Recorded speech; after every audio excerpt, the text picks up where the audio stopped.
So as you travel down your roadway of life, what are the productivity potholes that really start to trip you up or that you stumble over? So this was one of the questions that we asked at a recent time management workshop, in fact earlier this week. And really what we were trying to get across is, look, we're all wanting to get the most out of our day. We want to have the biggest impact and be the most effective we possibly can be. But things will trip us up. That's just life. Now, in terms of the list of things that we cover, it's extensive. There's loads of things, overwhelm, lack of confidence, lack of knowledge, the list goes on. But the one I wanted to pick up on just now was the shiny object syndrome, because this became relevant in a conversation with a client literally just yesterday in a session about the shiny object. And really what we mean by that is, we've got a plan, we've got a focus, but actually, there's something else, let me go and look at that. Or actually, what if I did this as well? No, not saying that these aren't good ideas. They're all good ideas, or at least they seem like good ideas just now. But when you set a plan, it's your best possible plan at that current time. Now, I'm not saying for 1 second that you should rigidly stick to a plan and never look at any other opportunities.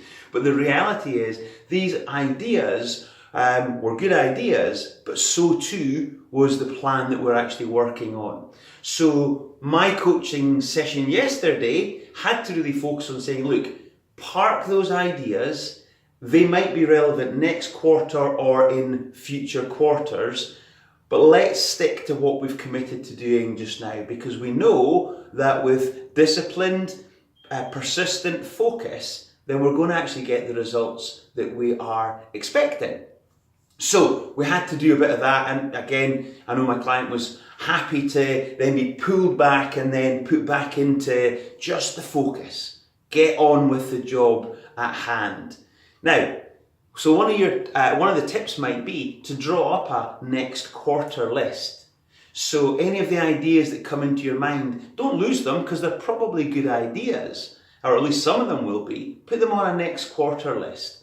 And then at the end of the quarter that you're delivering, look at your list, because you'll have some nice ideas. Now, what's going to happen inevitably is that some of those ideas will still be relevant and, crack on. They might be things that you might choose to put into your plan for the quarter ahead.